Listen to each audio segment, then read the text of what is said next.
نبی کریم صلی اللہ علیہ وسلم کے متعدد ارشادات سے ہر پڑھنے والا جان چکا ہے کہ نیکی کے کسی کام میں حصہ لینا، نیکی کی کوئی راہ اختیار کرنا اور کسی نیک کام میں دوسروں کی مدد کرنا صدقہ ہے۔ حضرت ابو سعید خدری رضی اللہ عنہ بیان کرتے ہیں کہ رسول اللہ صلی اللہ علیہ وسلم نے ایک آدمی کو اکیلے نماز پڑھتے دیکھا تو آپ نے فرمایا، کیا کوئی آدمی اس پر صدقہ نہیں کر سکتا کہ اس کے ساتھ مل کر نماز پڑھ لے؟ سنن ابو داؤد کتاب الصلاۃ۔ بعض لوگ ضرورت کے باوجود صدقے کی چیز یا رقم قبول کرتے ہوئے گھبراتے اور ہچکچاتے ہیں۔ شاید وہ صدقے کو معیوب خیال کرتے ہیں، حالانکہ یہ اسلام کے معاشی نظام کا ایک اہم ترین جزو ہے، جیسا کہ نبی کریم صلی اللہ علیہ وسلم کے متعدد ارشادات سے واضح کیا جا چکا ہے کہ ہر مسلمان کسی نہ کسی رنگ میں ہر روز صدقہ دے بھی رہا ہوتا ہے اور لے بھی رہا ہوتا ہے۔ گویا صدقہ نیکیوں کی ایک بہت بڑی راہ ہے، اس لیے صدقہ اپنی ذات میں بری چیز نہیں ہے کہ کوئی انسان جائز ضرورت کے ہوتے ہوئے اسے قبول کرنے سے گریز کرے۔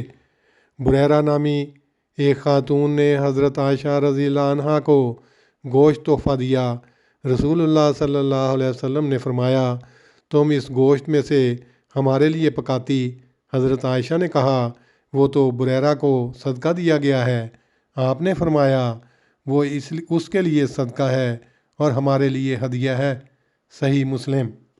اس حدیث سے بھی پتہ چلتا ہے کہ صدقہ اپنی ذات میں بری چیز نہیں ہے، بلکہ رسول کریم صلی اللہ علیہ وسلم نے اپنی اولاد کو صدقے سے منع فرما کر اپنی امت کے غریب اور نادار افراد پر بہت بڑا احسان فرمایا ہے، کیونکہ دنیا کا قانون اسی طرح جاری ہے کہ آج اگر کوئی انسان امیر ہے تو کسی وقت وہ یا اس کی اولادیں غریب ہو جاتی ہیں، اور جو آج غریب ہے اس کو اللہ تعالیٰ غنی اور مالدار بنا دیتا ہے۔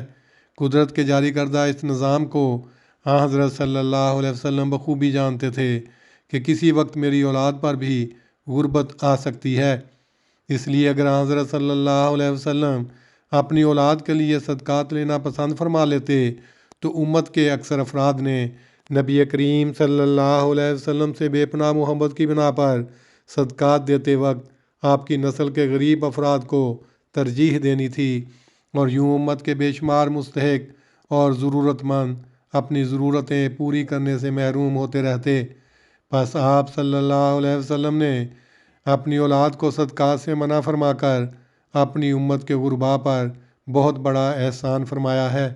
اس اہم نقطے کو بیان کرتے ہوئے حضرت خلیفۃ المسیح الثانی رضی اللہ تعالیٰ عنہ فرماتے ہیں، رسول کریم صلی اللہ علیہ وسلم نے دنیا کی ترقی کے لیے اپنی ہی قربانی نہیں کی، بلکہ اپنی آئندہ نسل کی بھی قربانی کی ہے، اور یہ قربانی نہایت عظیم الشان قربانی ہے۔ اکثر دیکھا گیا ہے کہ لوگ بڑی بڑی قربانیاں دیتے ہیں، لیکن ان قربانیوں کی غرض یہ ہوتی ہے کہ ان کی اولاد کو فائدہ پہنچ جائے۔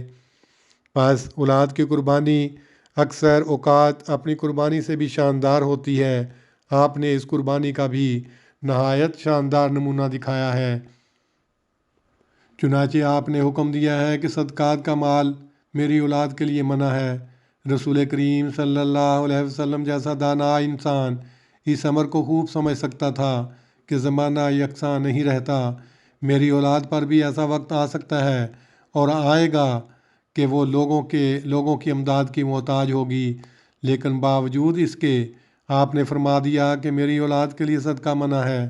گویا ایک ہی رستہ جو غرباء کی ترقی کے لیے کھلا ہے اسے اپنی اولاد کے لیے بند کر دیا، اور اس کی وجہ اس کے سوا کیا ہو سکتی ہے کہ آپ نے خیال فرمایا کہ اگر صدقہ میری اولاد کے لیے کھلا رہا تو اسرائیلی نبیوں کی اولادوں کی طرح میری امت کے لوگ بھی میرے تعلق کی وجہ سے میری اولاد کو ہی زیادہ تر دیں گے، اور مسلمانوں کے دوسرے غرباء تکلیف اٹھائیں گے۔